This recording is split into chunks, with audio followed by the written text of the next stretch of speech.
Bahamas Athletics Today is brought to you by R.E.J. Sands and Company Limited, insurance brokers and agents. Scotiabank. Jazztel. Sky Bahamas. Geneva Brass Seafoods. And Consumer's Choice Auto Parts and Accessories. Today we're here interviewing Coach Bradley Cooper, the head coach of the College of the Bahamas. We'd like to extend special thanks to the British Colonial Hilton for granting us the use of their grounds today for this interview. Well, again, we interview Coach Bradley Cooper.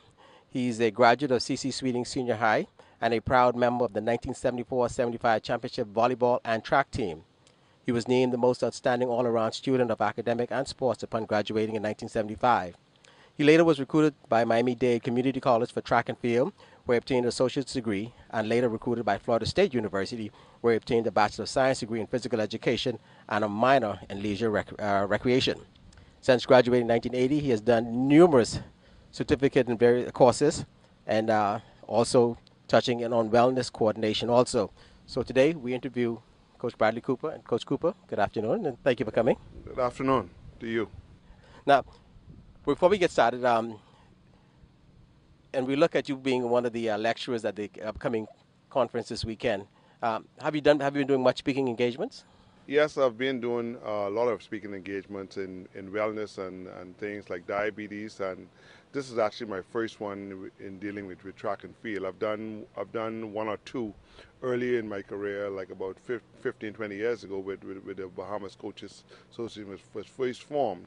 I coach on discus throwing and the throws, and since then I've written a book on discus throwing. But this is actually my first international appearance as far as track and field is concerned. I've done it, like I said, on diabetes internationally at the International Congress of Diabetes, but never in track and field. Okay, and when I looked at your bio also, and before we jump into track and field, because I found this quite interesting that also that you've done some tours regards to diabetes. Talk a little bit about your experience with diabetes in Bahamas.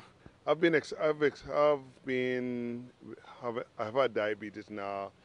It's like 24 years, and since then I've got involved with the association. I've been a lecturer and camp coordinator. I've been to World Congress on diabetes. I've attended numerous seminars and workshops, and I've also been lecturing around the country and trying to do a more preventive approach here in the Bahamas, where we have about, like say, 10% of the elderly population over 40 that are experiencing diabetes. So I'm trying to assist and trying to help them as much as I can during the last, I would say, 10 years. Okay. Mm-hmm. All right. Now, this coming Friday starts the Coaches Conference, which will be held here in Nassau. Some 100 plus, I'm thinking if I hear the numbers correctly, we're at about 150 plus coaches have already signed up. A good half of that number is the local coaches here in the Bahamas, from ranging throughout Nassau and the Family of Islands. And some 30 plus countries represented here also will be represented this coming weekend. Talk about the magnitude of this conference, this coaches conference. This coach conference is big. It's big for this regional area. It's big for the coaches here in the Bahamas who have never ever went to a conference, and we will give them enough information that they will go on to improve their makeup. And one of the things that was discussed is we talked about the code of ethics is coming around in this conference, and I think that is something that coaches here in the Bahamas need to hear about a lot more. And also some of the technical experts coming in from the sprints, the jumps, and I'm in awe of being one of the lecturers, because when I was asked to do it, I told myself, what am I going to explain to these coaches who have so much experience, much more experience than me, who have been to international meets and take throws to international meet. As far as I'm concerned, only throws I've actually taken anywhere were the junior throws from here, from this region. But if I look at my resume over the last, as I say, from 1980, when I was in college, and when I came home to now, I've worked with numerous coaches, numerous athletes here in the Bahamas. I've also had experience of working with some athletes in the United States, which when I went back to Florida State, I worked with the throwers in the strength program, and I've also went and did some program in the British Virgin Islands, where I work with one of the top Grifter throwers from the British Virgin Islands who won Grifter Gold. So what I'm offering is basically just basics. Instead of I'm calling it going back to basic, learning the balance and whatever that a lot of coaches forget not to put in. Yeah. Yeah. Well, now let's start with coaches here in the Bahamas, because you're based here in Nassau. Talk about where we are in terms of when you look at the coaching body. Where are we in terms of qualifications, standards, this kind of thing with the local coaches? Okay. As far as Bahamian coaches are go, we have a lot of experience. We have a lot of certifications. We have a lot of certificates, but the practical experience that needs to be international, a lot of coaches don't have that. We have coaches we have almost 150 coaches that are certified from level 1 up. But how many of those coaches are putting back in the field on a daily basis? A lot of coaches just get certification because education require it. But what I'm telling those coaches who just get it for education is a tremendous experience to become a coach. And we don't look at coaching trips as the Americans do or the other coaches do around the world. They look at it as resume points on their resume. We look at it as just a trip. So if our kids got gold, so what? We got a goal. In the American system, if they win a goal, that's dollar in the bank. Okay. So we haven't appreciated that as that level of coaching yet here in the Bahamas. We are getting there. We have some coaches who when the B3s came up with the incentive program for coaches for medal winning, they jump on board. But for me, not so much medal. It's a matter of development from basic. How many kids I could get out every year to begin throwing. Years gone by, Bahamas used to be on top. When I was 75 up to 86, we were on top of throwers. Now we are falling behind Jamaica, Barbados, and Trinidad. So it's time for us to get back on track. Now, when I hear you talk, I'm getting exposure. It sounds as if our coaches needs a lot more exposure. Talk about what kind of exposure is needed for our local coaches.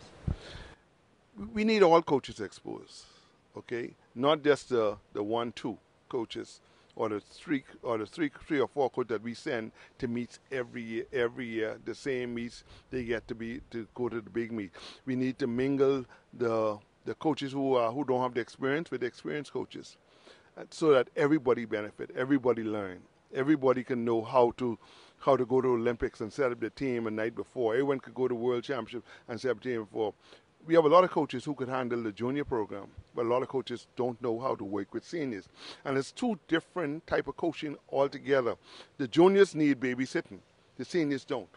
Only thing we do at the senior level is tote their bags and ask them how much water they want. At the junior level, you got to watch them and make them go to bed and all that sort of things. And a lot of coaches, when they come from the junior program and get into the senior program, they can't make the adjustment because they're so used to sending people to bed. They're so used to babysitting. They're so used to trying to find the shoes that the kids can wear or the uniform. You know, Debbie made a comment something the other day on radio when she mentioned about they couldn't even find a uniform. That was something I dealt with in 1984 when they didn't have a uniform for me to wear. So wow. These are things that's not the coaching responsibility. That is management responsibility. The coaching responsibility for coaches is to go there and make sure that everything is right and work and help the athlete work on the technical aspect where they fail, and they got to know how to say it, what to say, and not be a pushover coach, and realize that you're only there to assist at those big levels. Well, that'll make me ask a question now that you say that. What does it take to make a really good coach, from handling the athletes to exposure? What does it take to make a good coach, a great coach? A great coach is much more than just coaching the athlete. A great coach is almost like a father. He has to be able to listen. He has to be able to to observe. He got to be able to analyze, have an analytical approach. He got to have a psychological approach to the athlete. He got to have a social effect on the athlete. He got to have an effective domain on the athlete. He needs to have knowledge about the athlete. And these things we don't have a chance to get. But these things can be obtained from the athlete in advance. If you sit down, instead of being so high and mighty as a coach, going on a trip, this is what I want you to do, this is what I want you to do, you will never get to know the athlete. I went to under 23 NACA meet this past summer. And my experience with athletes was tremendous because I never coached some of them before, but when we got there, we were like one family because we got to know each other. We sit down, we joke, we talk about their families, we talk about what they feel like they need to do. And then once they tell me that, then I go and I tell them, say, look, our ultimate goal is to PR. If we win a medal, thank God. But if we just PR, you just do your personal best performance for the year, it's good enough for me. I just want to see you do your best. Leave it all on the track. Leave it on the track. I'm going to ask you a two-part question now, so I'll ask you the first part of it, Kate. First part of it first. What does it take to be a great athlete? A great athlete, you know, I used to look at it sometime. I said, practice, practice, practice. Today, it has changed. It's practice. It's being some way selfish at times. It means that you need a partnership in your coaching experience where you have a coach, an athletic coach, you need a psychologist, you need your physiotherapist, you need your trainers, you need someone a nutritionist. All these ingredients work. If they are working for the athlete and the athlete have to think very little about getting the job done on the track or getting the job done in the field, that's when the athlete becomes great. Okay, the second part of my question is, what about an athlete identifies them as someone that could be great, or what about them that shows that they have some real potential? What do you look for? First of all, I look for attitude. They got to have a good work attitude and willing to work. We have some athletes who in this country, we have some of the best athletes in the world in this country, but the attitude of our athletes, a lot of them feel that they have already arrived and not willing to listen. An athlete must first be able to be willing to listen to the coach and take critical criticism as well as give critical criticism, because the coach have to be able to take it as well. And they work together to adjust where that athlete needs to be. And when that is done, then you have a great athlete. Now, where do you think we are as a nation with regards to our athletes? I've used to do an assessment across the board. I know there's always good and bad, but for the most part, do you think in terms of our athletes, the attitude, the commitment, are we headed in the right direction? I would say we are 1/3 heading in the right direction. We have a lot of other elements that's hindering the process right now. Some administration, some training facilities, some financial backing. These are the things that are in the negative, that are hindering the process of our athletes getting to be the best they can be. Right now, we are dominant in the sprints, dominant in some of the field events and the hurdles, but we got to look at the whole picture now instead of just looking at one part of the package.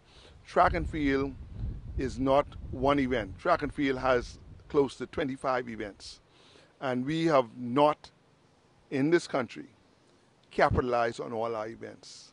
We just realizing today that the field events have not been getting through. That's why we keep losing Carifta.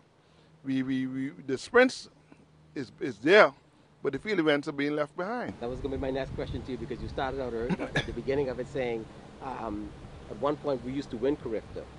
Now we're pretty much, and we've kind of been trading places with Trinidad and Tobago. At one point Barbados did jump ahead of us in the Carifta Games. But pretty much for the most part, it's always Jamaica first. It could be a toss-up between Trinidad and Tobago and the Bahamas, and then Barbados. But there are times when Barbados do come with a very strong team, and they could edge us and push us to 4.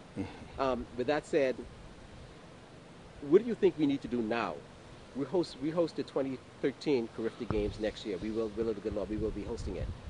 What do we need to make to ensure that if we're not number 1, we do what?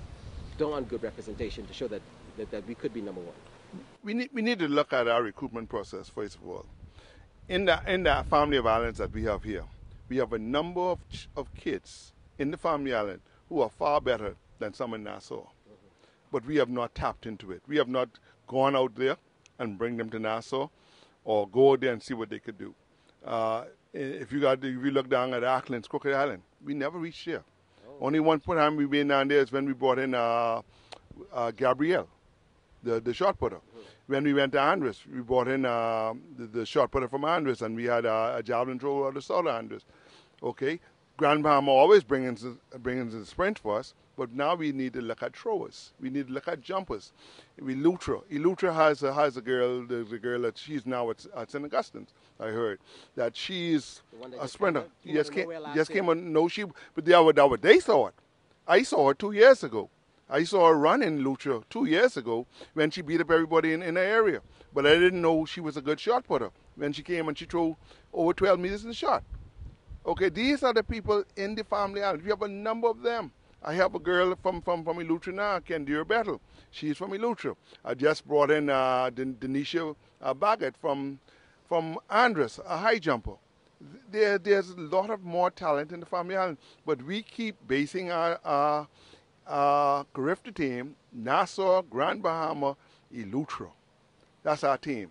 But we have Exuma, we have Crooked Island, we have San Salvador, we have all these family islands there. And Long Island was known for pretty much, at one point I saw some very good distant runners coming, 800, 1,500 meter runners coming out of Long Island. Yes, that's when Coach Claudius Anderson was down there. And but Claudius, he left the island and he's now preaching. I met him. I saw him about a month ago. He visited Nassau. He is now in the United States. But nobody has taken up the mantle in Long Island since Claudius left. The only one who tried to do it was Coach Elsane Thompson. But Elsane died of cancer. So is nobody down there. And the guy that was there, he is now in Spanish Wells. Yeah, Cartwright. And then you have Keisha. Keisha is now in Nassau at R.M. Bailey. So there's no one in Long Island to take up the mantle. You just can't help but talk about Moores Island or Mose Island, how you choose to pronounce it. But here's a coach with no formal experience, fisherman by trade, local pastor of an island, a population of somewhat 800 persons, and but he's coaching a team, and consistently now for the past 3 years, he's dominated the nationals. He's dominated the relays, and he's got some guys, you better believe it, they bring game to the men's 400 meters. Talk about Moores Island. Moores Island is an extraordinary place, and that is what we're talking about with support and financial backing from day one. They don't have it in cash, but about 4 years ago, Mr. Nemore, Fenton Nemore's father, went down there and he's put every child in a pair of sprints. Wow. And that's where Moores Island is coming from. And with that effort from the outside and from the financial backing that they got, they were able to realize that the talent is in Moores Island. He also paid for a trip for them to go to they run at the Northwest Track Classic every June. He pays for them to go on the boat to go to Miami to compete and come back. That is the type of encouragement one of the things he did last year, okay, he went down to Andres, or this year, and he sponsored the North Andres track meet. Wow. Okay, that's the kind of persons we need in our community who give back in spite of. Because, you know, if you keep your hands closed, you get nothing. And when you open your hands, everything comes back to you. And he's been opening his hands, and the more you open his hands, the more he gets. Now, let me come back a little bit closer to you now. Talk about a typical day with Bradley Cooper as head coach at the College of the Bahamas. A typical day as head coach as the College of the Bahamas starts like roughly about 6:30 in the morning, or even before that, because I go out and I get parties to assist with buying some equipment for our track team, and then we start practice at about roughly 6:45. Kids are training up from 7:15. I have a number of kids walking through my program between 7:15 and 1 o'clock on a daily basis. Then in the afternoon, I have another group who didn't come in the morning. They come at about 3:30, and that includes another 5 to 7 high school kids that are involved in my program as well. I have something like about 25 to 30 throwers, but also with the track team with Miss Humes coming on board now, Okay. we have an additional 25. Because when we did a roll call this year for our track team meeting, we had 45 kids that showed up. Because I was going to ask you, because as being even though your specialist is or your specialty is the throws, but you're heading up the track program, so it involves the sprints and this kind of thing. So I was wondering, how did you find the balance in terms of the throws and also the sprint events? This year was kind of difficult because Mr. Humes was involved in politics, and I had to take on the whole thing, and but thank God he's back in the program, and he's going to take over the sprint for me. It wasn't nothing really hard for me because I coached at Government for 5 years, and I coach sprints and jumps and throws. I coach everything while I was at Government, and we won championship 2 years in a row. Now, when I looked at reflected on your bio, you talked about you being a strength coach, and you also coaching at Florida State. You're lecturing this weekend. How much of the science and the concept of coaching changed over the past, say 10, 15 years? The concept has changed, but we still need to go back to where we were. The basics. Because if you look at the performance today and the performance when I competed, they are just catching up to the performance level. These guys are throwing 68, 69. My time, they were throwing 70, 71. Okay, the girls were throwing 75, 76. The girls were throwing 20, 22, 23 meters in the shot.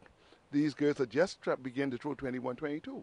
So they're starting to catch up. Everyone would say, well, maybe it was drugs, maybe it was this. But the fact is, technically, most of the throwers are still the same. Like I was looking at the notes getting ready for this conference, and when we look at angle of release of a discus and how where you release it from, a lot of these coaches don't even know or remember the angle of release or velocity of the discus, how to release the discus. All they would do is tell the kid, go out there, throw the discus. If the breeze is coming left, breeze coming right, they don't educate the kids. I was educated on how to release this, how to throw discus. When the wind is at my left, I know where to go. When it's at my right, I know how to place myself in a circle. I work with my kids on that on a daily basis, trying to get them to realize that the wind is best when it comes in your face. They say no, they rather come from their back. If it comes from the back, the discus will fall quicker. But if it comes from the front, and it's 10 foot off the ground, it goes a long way. Okay. There's a young man, he's now a pastor, Denzel Roll. You know that name? Yeah, I know Denzel. Yeah, Denzel made a career to team years ago, and he told me this once, and it's my first time sharing it since he told it to me. Apparently, he came out. He was throwing shot put, I think it was. He said he's in one training session, but in over a period of time, but basically within one track season, he was able to improve his throws to the point where he made the national team. Mm-hmm. Talk about what it takes to get that athlete just that little bit more. It's motivation, and an athlete will listen to someone they know than being through it. With Denzel, it was like he know I went through it, and I used to go out there and I throw against Denzel, and I motivate them by beating them, or I motivated by them beating me. Denzel was one of those athletes where it didn't need much motivation. Just get in the weight room, get in the field, and compete against him. He's like a Leslie White who does powerlifting. Leslie went from no team to a team. And Leslie now is back. He wants to come back out and throw discus again. He's throwing like 49 meters in a discus. Ooh. He's one of the farthest throwers we got right now. But we have him. We have Drexel. We have another guy, Leonardo Ferguson, who went to NCA. Leonardo threw over 15 meters in the shot. Fat Grifter. Let's talk about some of our elite athletes now. For the most part, for the most part, I think the bulk of them change. 90% of them train in the States or not at home. What do you think we're at a point now where our athletes could train at home and use the Bahamas or Nassau as home base? Yes, I think so. We just need two more things that's essential. First of all, they need a proper weight room facility, and they need a proper training facility where athletes, if they get hurt, they could be rehabbed as quickly as possible and know how to go through the public hospital authority to get treatment or go to a doctor down there. And they need hot tubs and spas where they could go and get massages and stuff like that. I came home in 82, and I trained home from 82 up until 1990 when I retired. And I throw my best throw while home. I threw 67 meters in the discus in the E6 while home training with Mr. Parker. One of the things that we don't talk about is that a lot of athletes do not perform well when they go to school. Chanel was an athlete of that nature. When Chanel competed at college, her performance was down. When she came home that summer, she PR every summer with Mr. Barker. It depends on how comfortable you are with the coach and the school you're at. And I think a lot of these athletes now, we need to have a development center similar to Jamaica, where a lot of kids are comfortable, where they could just go to classes and just go and train at their leisure. And I think if we develop that here in the country, we'll have a much better program. And I think the athletes can make superstars even though at home. All right. Let's go back now to this coming weekend. Congratulations on being selected as one of the lecturers for this weekend. Kind of touch, without giving the whole presentation, kind of touch a little bit on what you might cover this. I know you said the basics, but touch a little bit on what you might cover this weekend.